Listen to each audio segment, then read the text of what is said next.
When my phone rang that afternoon, the number flashing on the screen didn't look familiar. I was in aisle 7 of the grocery store, balancing a half-filled basket while trying to convince my 6-year-old to settle on just one box of cereal. He was laughing carefree, as if life couldn't possibly shift between one ringtone and the next. "Hello." I answered. There was a breath, then silence, and then her voice. A voice I hadn't heard in 8 months. "Daniel, where are you?" I froze. My wife. No, my ex-wife. The one who had vanished without warning. I glanced down at my son, still humming as he studied cartoon mascots on the shelves. "Aisle 7. I said slowly, unsure why I was even answering. "With our son." Another pause, followed by a shaky laugh. "You're with him." "Yes, Melissa." "He's right here." "Why are you calling?" Around me, people kept moving, shopping carts rolling past, small talk drifting by. But for me, the world tilted. 8 months ago, she had walked out, said she needed to find herself. Turned out, she'd found someone else, a co-worker named Derek, the kind who wore tailored suits and thought charm was a personality. The day she left, there hadn't been an argument, not even tears, just quiet efficiency, like someone clocking out a shift for the last time. Now, her voice trembled through the phone. "Daniel, I made a mistake." Once, those words might have mattered. But under the cold hum of fluorescent lights, with my son tugging my sleeve, they sounded like static. "What do you want?" I asked. "I just wanted to hear your voice." And his, "Please, can you put him on?" I almost said no, but then I looked at my boy, his face lit with that rare, unbroken innocence adults spend their lives trying to recover. I handed him the phone. "It's Mom." His eyes widened. "Mom." He pressed the phone to his ear. "Hi. Guess what? I learned to tie my shoes."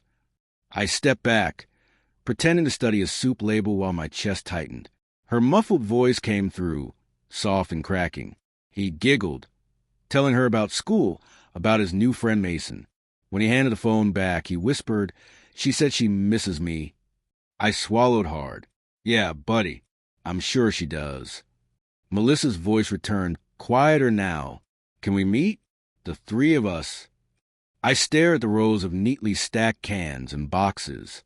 "You left Melissa." "Not just me. You left him. You don't get a call like it was some vacation." She started crying. The kind of tears that aren't rehearsed.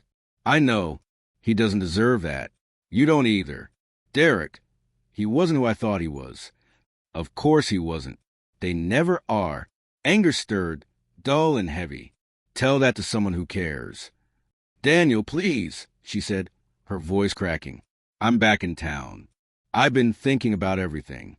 I want to make it right." I looked at my son, now lining up cereal boxes like tiny soldiers, humming off key. The world didn't stop for heartbreak. It just played background music over it. "Melissa," I said quietly, "the right thing now is to stay consistent. He's finally sleeping through the night without asking where you are." There was silence, broken only by the store's faint announcement about a discount on canned goods. Then she whispered, "I'll call you later." "Don't." I hung up. For a moment, I stood there, phone shaking in my hand. I wanted to feel something, rage, grief, relief, but all that came was a strange, hollow calm. "Dad, can we get both cereals?" my son asked, eyes wide. I smiled faintly. "Yeah, let's get both."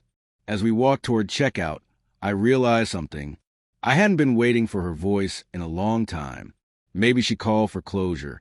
Maybe just to see if she still had a place here.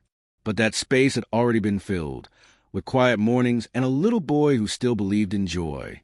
What I didn't know then was that her call wasn't only about regret. It was a warning, one she hadn't found the words for yet. The next few days passed quietly, though a small part of me stayed on edge. I half expected another call, another apology, but silence has its own rhythm, and I started to think she'd finally moved on, until Friday evening. I was cooking dinner when my son ran in, waving my phone. "Dad, it's Mom again." I hesitated, wiping my hands before answering. "Melissa?" Her voice came out rushed, trembling. Daniel, please, listen. I didn't know who else to call. What's going on? Derek. He's been following me. He won't leave me alone. I closed my eyes, leaning against the counter. Of course. The man she'd chosen over her family. Now the monster she never saw coming. Where are you? At a motel off Highway 17. He's parked outside. I'm scared, Daniel. Please. Every rational thought told me to hang up. To tell her to call the police. Not me. But the part of me that remembered who she once was.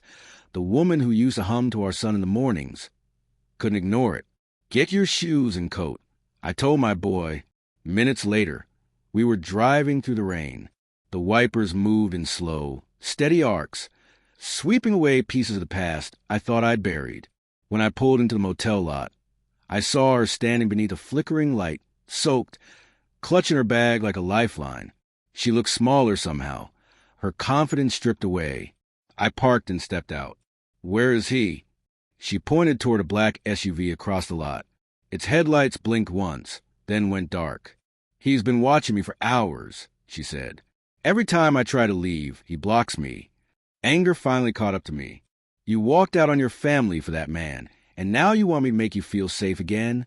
Tears blended with the rain. I know I don't deserve your help. But please, I just need to get out. My son's face pressed against the truck window, confused. I took a slow breath. Fine, but after tonight, you're on your own. I drove them to a small diner a few miles away. She sat across from me, shivering, hands wrapped around a cup of untouched coffee. I didn't realize what I had until it was gone, she whispered. I stared at her, remembering all those empty nights, the quiet house, the waiting. You realize it too late. She nodded, eyes down. He said he'd take care of me.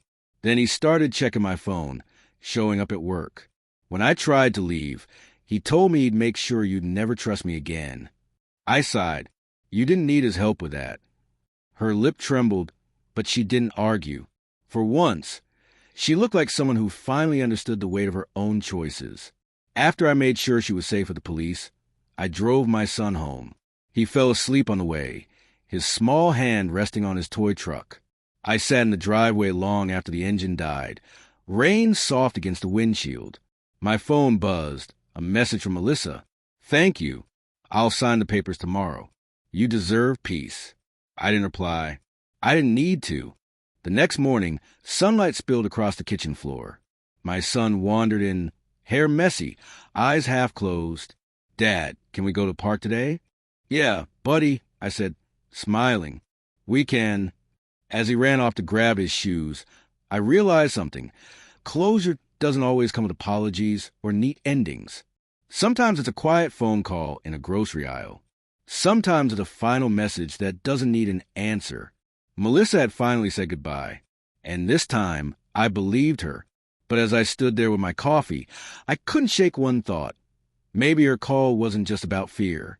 Maybe it was about envy, because the peace she went searching for in someone else's arms, she found here in the life she'd abandoned.